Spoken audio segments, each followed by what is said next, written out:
Friends எல்லாரும் எப்படி இருக்கீங்க? இன்னைக்கு நம்ம இதுல என்ன பாக்குறோம்னா, சரி ஓகே சாட்டர்டே சண்டே லீவ் முடிஞ்சு இன்னைக்கு லீவ் விட்டுருந்தாங்க. தமிழ் புத்தாண்டு அந்த ரீசன் பண்ணி இது எங்கேயா போலாம்னு பிளான் பண்ணா, சரி பக்கத்துல டிமார்ட் இருக்கு, டிமார்ட் போயிட்டு சும்மா போயிட்டு வரலாம் தான் பிளான் பண்ணோம். அதுக்கு இடையில பார்த்தா இந்த பொருள் எல்லாமே வாங்கிட்டோம். எல்லாமே ரொம்ப சீப்பா தான் கிடைச்சிது.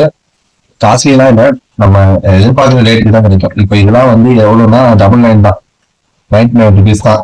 இந்த கப்பு வந்து எல்லா கப்பும் ரேட் இருந்துச்சு. இந்த கப்பு நிறைய இருந்துச்சு. என்னடா அவ்வளோ இருக்கு, எல்லாருமே எடுத்துட்டு இருந்தாங்க. என்னடா ரொம்ப ரேட்டு சீப்பா தான் இருந்துச்சு டிமார்ட்ல. இதுல ஒரு 5 கப் எடுத்தோம். அது இல்லாம இந்த பிளேட், இது ஒரு டீசெண்டான லுக்கா இருக்கு. இது 79 ருபீஸ் தான். அதுக்கப்புறம் பாப்பாவுக்கு ஒரு இது வாங்கினாங்க, பொம்மை வாங்கினாங்க. இது கிச்சனுக்கு எவ்வளவு வாங்கினாலும் பத்தாது, அதனால இதையும் வாங்கிட்டாங்க. அதுக்கப்புறம் இது எதுக்கு வாங்கினாங்கன்னே தெரியல, ஆனா வாங்கி வச்சிருக்காங்க. இந்த கர்ச்சீப் வாங்கியிருக்கோம். யாராவது வந்தா சாப்பிட வந்தா வீட்டுக்கு வந்தாங்கன்னா சாப்பிட்ட பிறகு ஹேண்ட் வாஷ் பண்றதுக்கு, ஹேண்ட் வாஷ் பண்றதுக்கா, துடைக்கிறதுக்கு. ஆனா வந்து இன்னைக்கு இருக்கா, நாளைக்கு யாரும் வந்தா கூட நாளைக்கு இருக்காது. இன்னைக்கு இது எங்கே கிடக்குன்னே தெரியாது. அதான் பத்து மேட்ரு.